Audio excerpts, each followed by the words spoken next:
The final entry in the graphic novel adaptation of Warrior's first arc is now out, roughly covering the stories of A Dangerous Path and The Darkest Hour.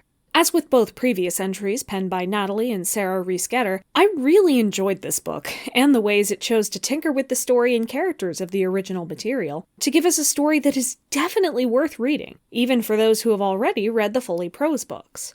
I'll warn you up front that there will, of course, be spoilers for the whole graphic novel through this video. And since this is the finale of the arc, there will also be spoilers for both previous graphic novels, along with the whole prose series they are based on. If that's something you'd like to avoid, hop off now. Let's begin with the obvious. The art. Not every graphic novel is created equal, with some using minimal colors, similar designs, and very busy scenery that actually makes them harder to parse than the prose versions. However, across the entirety of this series, Natalie and Sarah clearly put an enormous amount of effort and passion into each line, frame, cat design, and color choice. The cats are all distinct and expressive, the color palette is vibrant and inviting, and individual scenes are given masterful framing and lighting to distinguish them and get across the mood of a scene. In the behind-the-scenes sections they put at the back of these graphic novels, we can see just how much thought went into all of their designs, and how often they drew these characters to hammer down their designs and get used to drawing them for the final piece. They went into detail about the colors they chose to ensure they matched the mood of each scene they were going to depict, and it absolutely shows. The color palettes in general are consistently vibrant, distinctive, complementary, and beautiful to look at. There are so many panels across the trilogy that could be posters on their own. I cannot thank these incredible artists enough for all of the work they put into this adaptation. But all of the art is, here, being made in service of a specific, highly engrossing, and dearly beloved story. Of any book in the series, The Darkest Hour is one of the few that is almost universally enjoyed. So how did they go about adapting it, and combining in important elements from A Dangerous Path at the same time? Well, for once, the time spent on each book's important plot beats was almost equal, though more time was given to The Darkest Hour than A Dangerous Path, which makes a lot of sense, since A Dangerous Path was primarily a long, drawn-out mystery, with some intense elements sprinkled across it. In a book that had to be quickly paced by its nature, that sort of plot wouldn't feel at home, so it makes sense that it was, by and large, cut. Most elements the fans remember and are familiar with, though, will be here, with a few exceptions. Let's get into the summary, so you can see that for yourself. We open up with the prologue from The Darkest Hour, showing Boulder taking Tigerstar to meet Scourge, the tiny and nasty leader of BloodClan in the Two Lake Place, who wears a distinctly red dogtooth collar in this incarnation. Tigerstar underestimates Scourge immediately, but still offers a proposal that we don't get to see. In ThunderClan, Sandstorm and Fireheart are surveying the fire damage to their camp, as some warriors work on putting the dens back together. And there have also been signs of dogs reported, but Bluestar immediately jumps to the conclusion that WindClan is sneaking in to steal their prey, flying off the handle at a rapid speed and with great ferocity.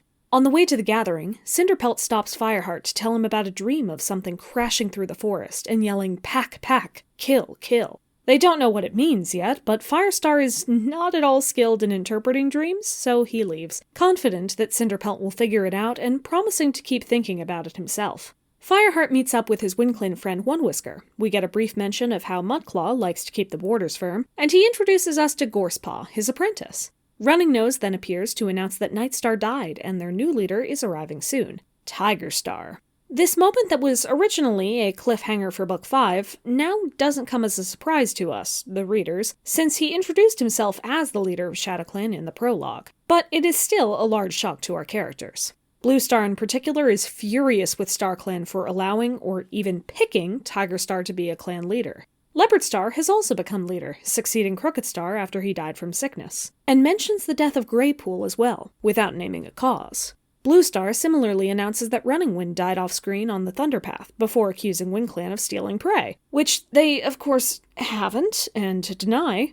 Back at camp, Longtail asks that his apprentice, Swiftpaw, be made a warrior, and Fireheart agrees wholeheartedly. In fact, a lot of the current apprentices are ready to get their warrior assessments. On the way to tell Bluestar about this, he sees Bramblekit tackling Sorrelkid in a play fight and yells at him to stop.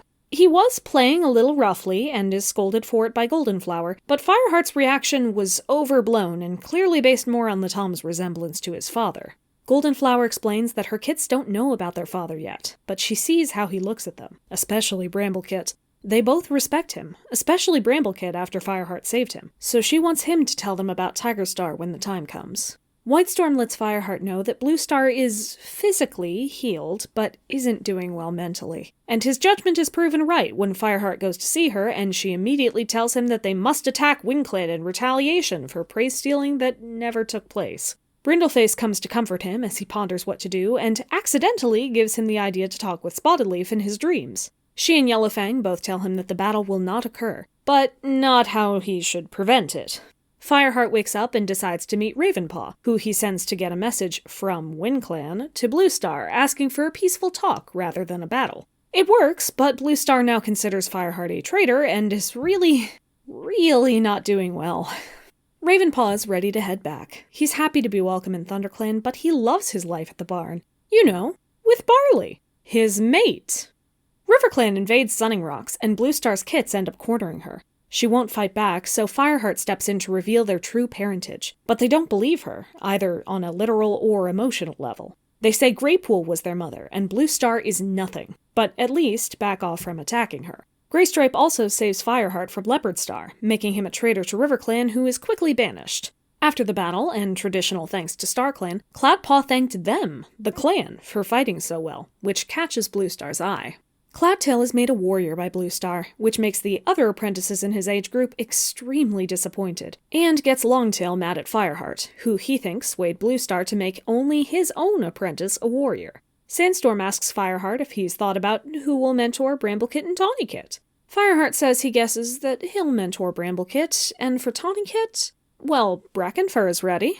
Sandstorm asks very pointedly if there's anyone else who might be ready to be a mentor? And Fireheart actually gets the hint, but asks if she wouldn't rather mentor one of Willowpelt's litter. Sandstorm points out that they won't be ready for moons, and guesses that he's acting weird about Bramblekit and Tawnykit because of their father. Their conversation can't go on, though, as Dustpelt and Fernpaw come to admit something that happened with the apprentices last night. Swiftpaw and Brightpaw went out to Snake Rocks to prove to Bluestar that they were ready to be warriors, but they haven't come back, and we all know what happened there. Swiftpaw is dead, and Brightpaw is barely breathing.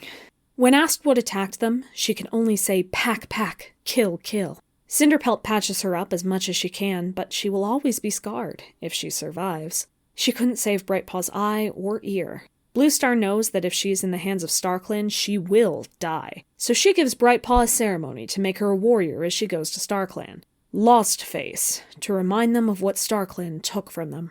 Bramblepaw and Tawnypaw become apprentices to Fireheart and Brackenfur, and Sandstorm is obviously upset about it. Longtail reports that he has smelled Tigerstar near Snake Rocks as well, a few times, but wanted proof before he reported it.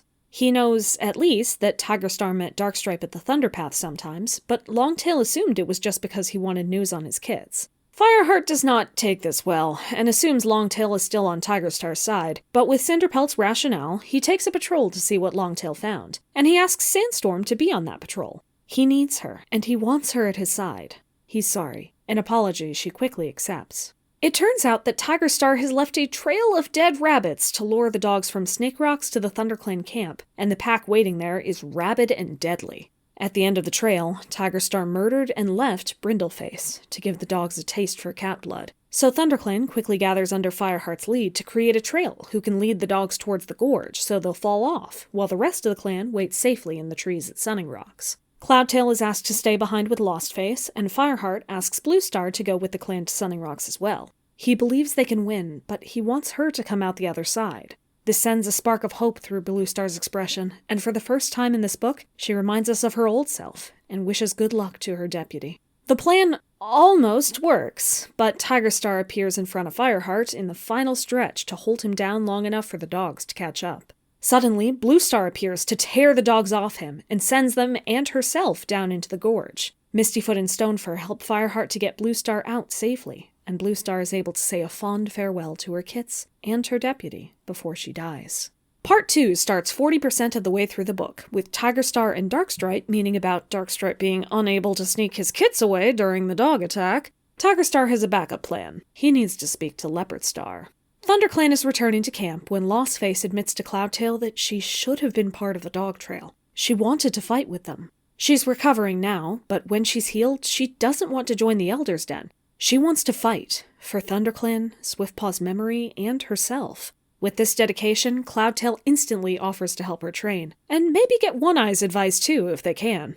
Blue Star's vigil is held, Fireheart admits the truth of her kits to explain Mistyfoot and Stonefur's presence, and despite an outburst from Darkstripe, most of the clan is more than ready to accept Fireheart as their leader. Cinderpelt and Fireheart travel to the Moonstone, with Cinderpelt offering support when, not if, he makes mistakes. There's a sweet moment where he helps her cross the Thunder Path, given her trauma, and finally, they reach StarClan.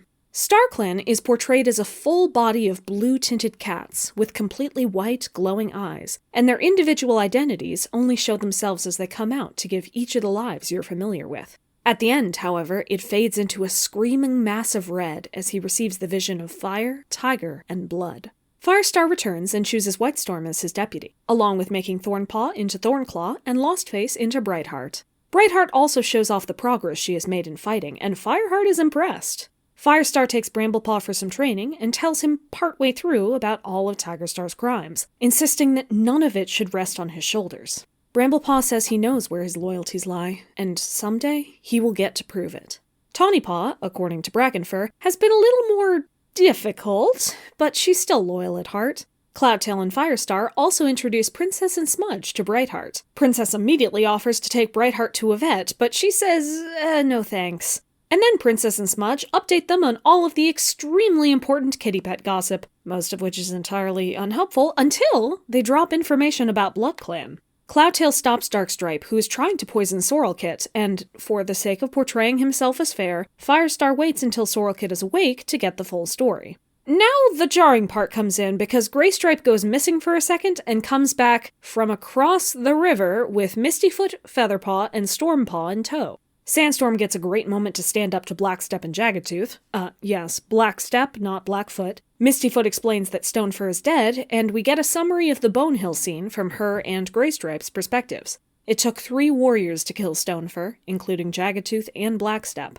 Bramblepaw and Tawnypaw have a moment alone to talk about their feelings on their father. Tawnypaw is angry and thinks that Bramblepaw is a pushover for letting other cats blame him for what Tigerstar did. But Bramblepaw points out that they don't have many other choices. Sorrelkit is awake, and explains how she snuck out after Darkstripe and saw him meet Blackstep, ShadowClan's deputy. But when Darkstripe saw her, he wanted to silence her and made her eat deathberries. Darkstripe briefly tries to deny her accusation by saying she's a stupid kit, then quickly jumps to defensiveness, saying he doesn't have to explain himself to a kitty pet. Firestar is not having that at all, understanding immediately that he still follows Tigerstar and would even kill a kit for him. Darkstripe says Tigerstar was the only cat worth following, so Firestar exiles him immediately.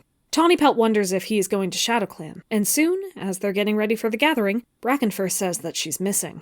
She appears at the gathering, with ShadowClan and Tigerstar, of course. Tigerstar offers Bramblepaw a place with them too, but he vehemently declares that he would never join his father, and Tawnypaw is shocked by his vigor. Tigerstar then announces the creation of TigerClan to everyone, and demands that the other clans unite under them as well. Tallstar stands up to him immediately, as he has no right to use one of the great clans' names, or control the number of clans in the forest, and because Tallstar vowed that ShadowClan would never control WindClan again. Firestar, of course, refuses as well, so Tigerstar invites in BloodClan to persuade them. Firestar immediately tells Scourge, and all the clans, everything that Tigerstar has done. Tigerstar orders BloodClan to attack anyway, but no one moves. Scourge has changed his mind. There will be no battle today. Tigerstar tries to attack Scourge in retaliation, and the tiny cat slices right through him, causing an endless, gurgling, horrifying death as Tigerstar loses all of his lives. Scourge is changing his mind again, and will be taking over these territories in 3 sunrises. Any defiance will be met with death. Ravenpaw and Barley appear in ThunderClan to provide information on BloodClan, after hearing from One Whisker what was going on.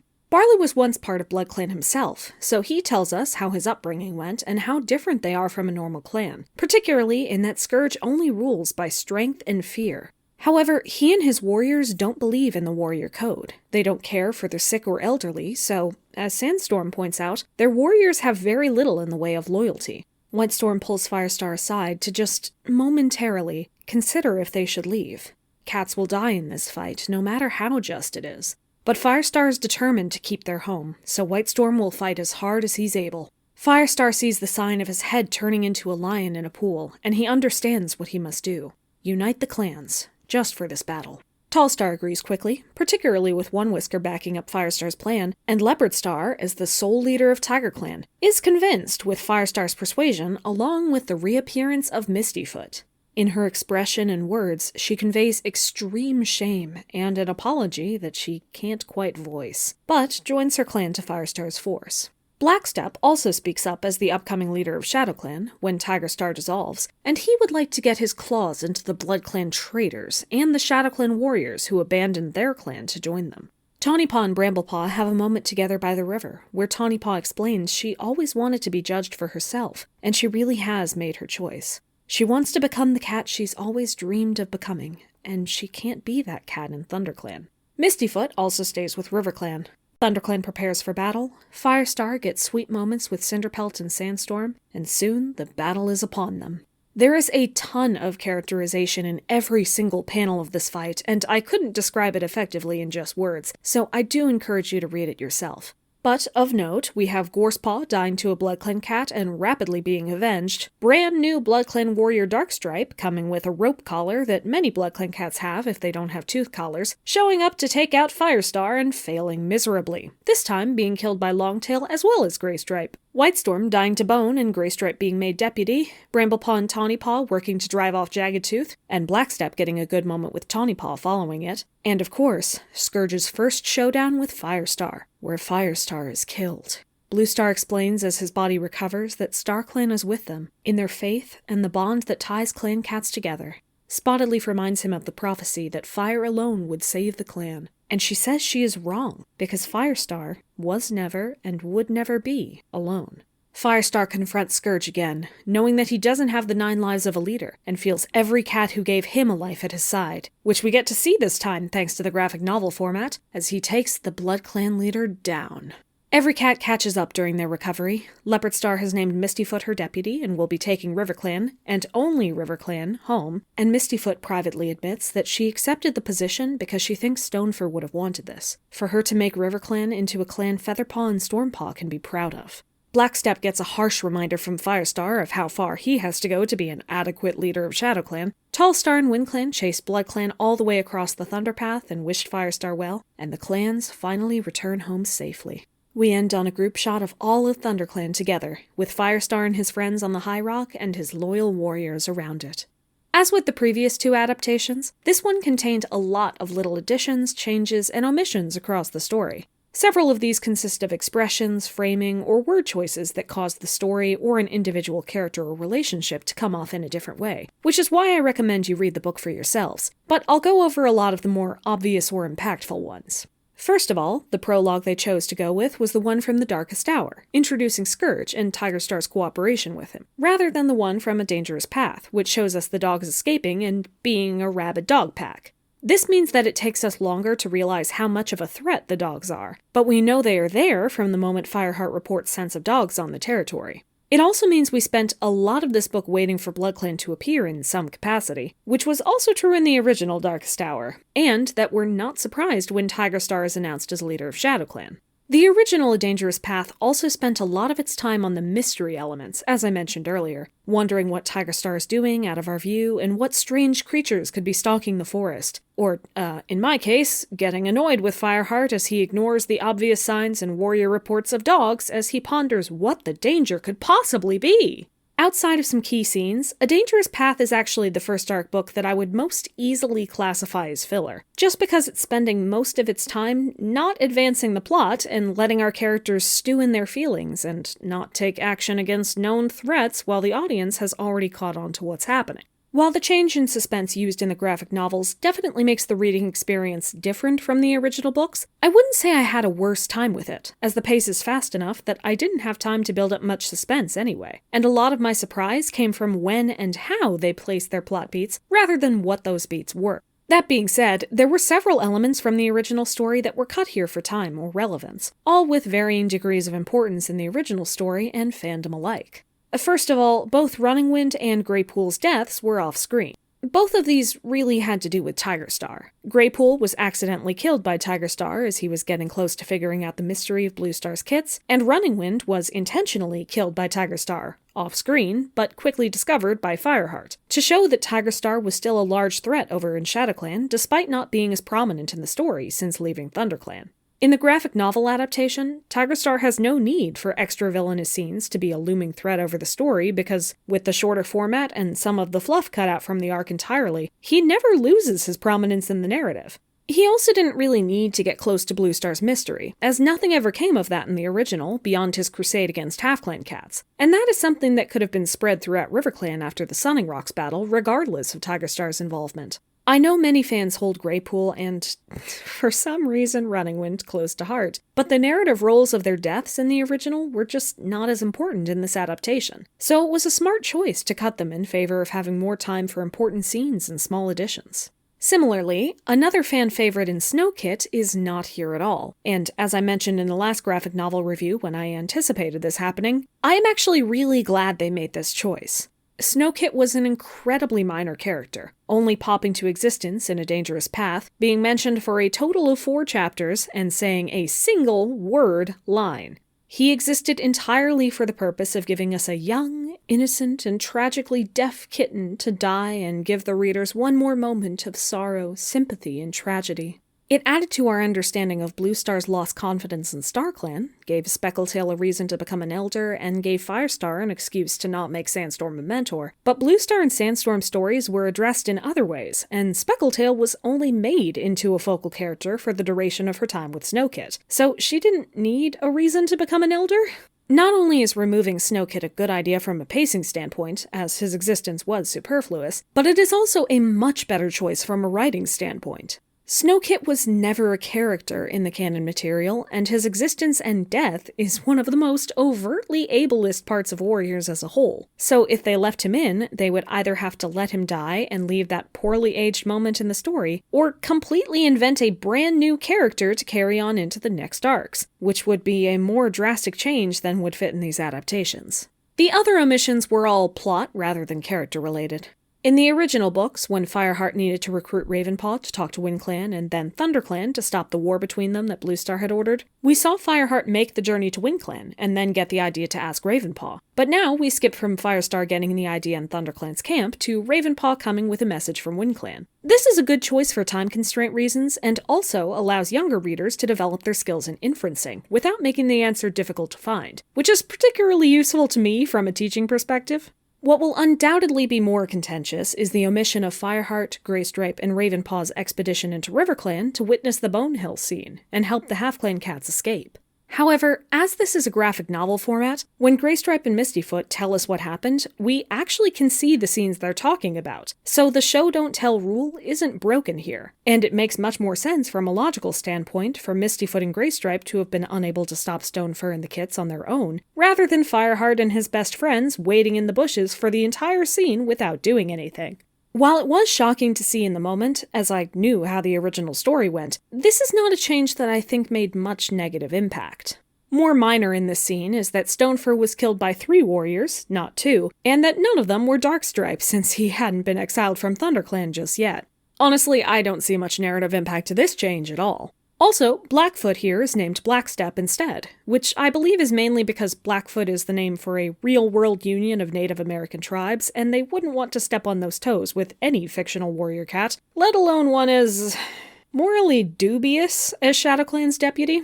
I understand that some of these changes can feel jarring as you read, and that, particularly with some of the character moment removals, you may feel upset about their exclusion, but I do have a few words to say on that front. We, as a fandom, have had over 20 years to look at, remember, and think about every minute detail of the original arc. It is far and away the most popular and most read of the series, and every little corner of it has been picked through as people have thought up new stories, relationships, and personalities for every background character and element of the story.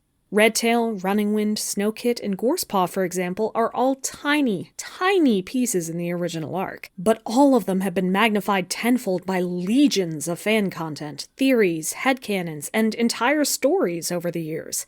I'm the last person who could tell you to hold off from getting attached to background characters, but there is a different connotation in this fandom to being an enormous fan of Hazeltail, Gullswoop, or Shimmerpelt compared to being a fan of Snowkit, Runningwind, or Gorsepaw. And it has to do with how much emphasis has been placed by the fans onto these characters.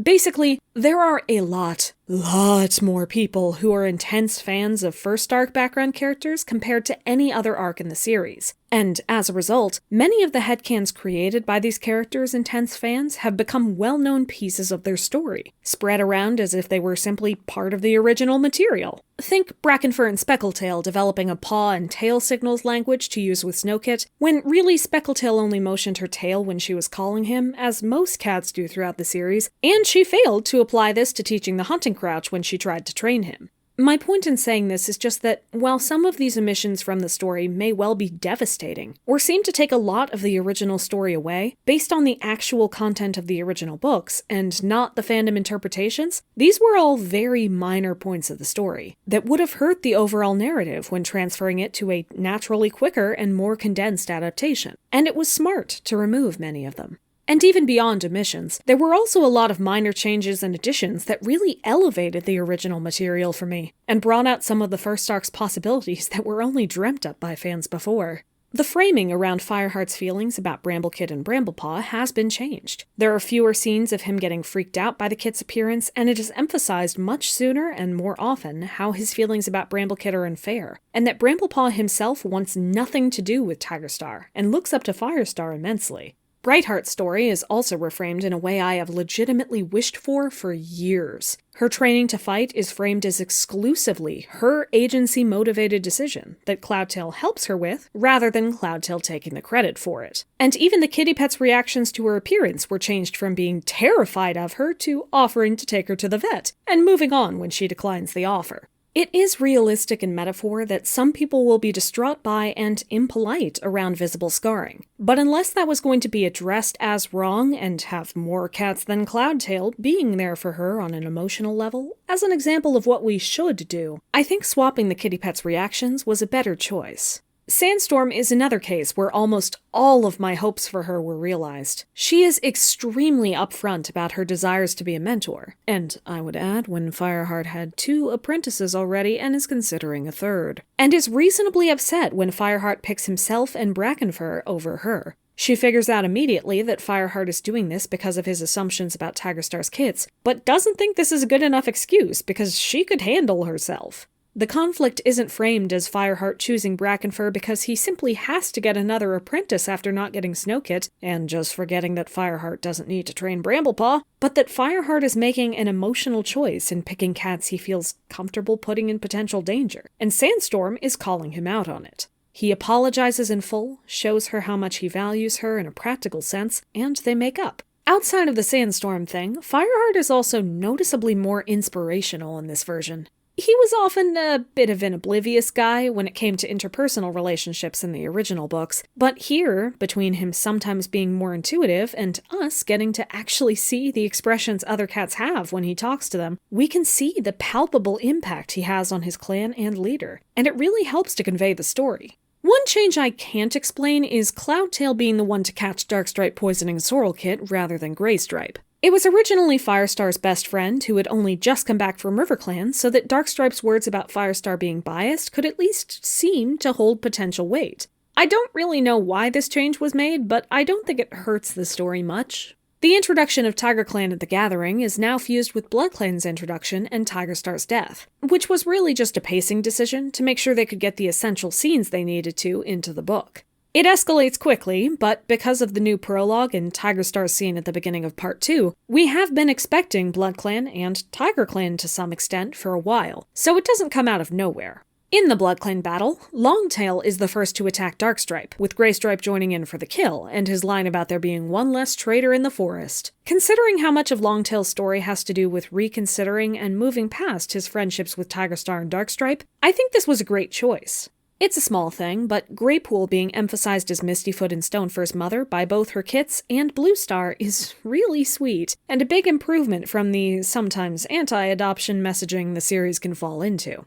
Gorsepaw now has slightly more prominence and personality in the background of the scenes he's in, and his death occurs in the Blood Clan battle rather than to Tiger Star in a Tiger Clan attack on Wind Clan. Again, this was definitely a pacing choice, since Tiger Clan wasn't going to exist for as long or need to draw out the tension as much as in the original books. Tawny Paw is a more actualized character than she ever was in the books, with differences from Bramblepaw in their attitudes and approaches being apparent from the start. We see a moment of her being teased by Smallear and hear both her and Brackenfur talk about how she doesn't want to put up with the treatment she gets here. She even gets a brand new moment to actually explain to Bramblepaw why she left and what she wants to do now, even with Tiger Star dead.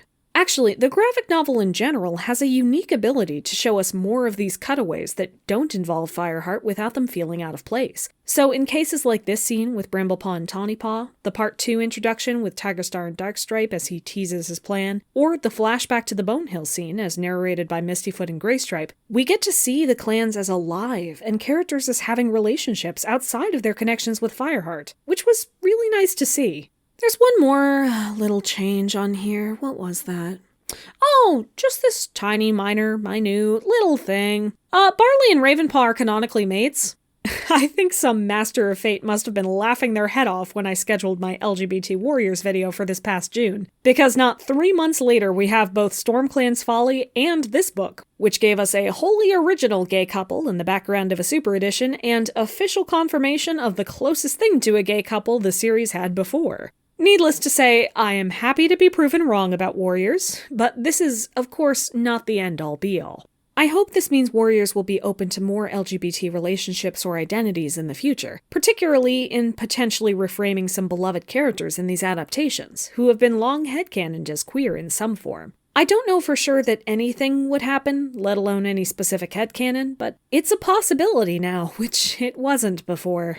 As ever, I really appreciate the approach Working Partners has taken with making these graphic novel adaptations. They work as incredible tools to get students more engaged in reading, even reading that is slightly above their current abilities in phonics or comprehension. And with it being an abridged adaptation of a much longer prose series, that may well be the bridge that helps some students begin reading full novels. More specifically, the small differences, omissions, and additions from the original story that Natalie and Sarah made across this book are even more valuable in my eyes, since they give reason for someone to read both versions of the story. In addition to the fact that a lot of their changes are ones I think the original story could have benefited from. I don't go into these graphic novels expecting to see a one-for-one recreation of the book, but with drawings, and I know because of the change in format, number of books, and intentional changes from the authors that this is going to be a quickly paced story, for the most part. It is with those expectations that I judge and enjoy this book. As both a new story and a faithful adaptation of the original books, this trilogy was, in my eyes, incredibly successful.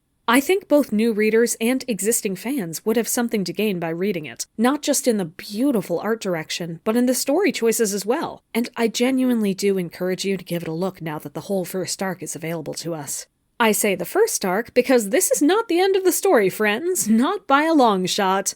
We have confirmation that the New Prophecy will be getting its own trilogy adaptation, this time created by Gibson Twist and Sammy Savos. I'm excited to see what they come up with, in both the writing and art departments. Natalie and Sarah had a beautiful style, and I loved every moment of reading their adaptations. But I think it's a really good idea to cycle through different teams for the different arcs' graphic novels, to avoid burnout on their artists with the timelines that Warriors books come out on, and so that the teams can come in with fresh ideas that can make the small moments and improvements I and many others loved so much in the first arc's adaptation. I'm particularly excited to see the New Prophecy adapted, though, because it's an arc I think will lend most naturally to the adaptation style, and would even benefit from it. A lot of the problems with the New Prophecy come down to stretching out the events too much, letting characters stew in miscommunications or walking around too late places with no meaningful bonding, and the story itself was originally intended to be 3 books long before it was extended. I think the chance to condense the plot and expand on the characterization in the way that the first arc's adaptation did would significantly improve the reading experience of the New Prophecy, so I'll enjoy seeing what they come up with for that. But also, I think I'll always be excited for these adaptations. The graphic novels have far and away been my favorite content coming out of Warriors in recent memory, and I will happily pick up anything they choose to make. Thank you for watching, and always remember that fire alone never saved the clan. Fire couldn't win until it worked with the clan.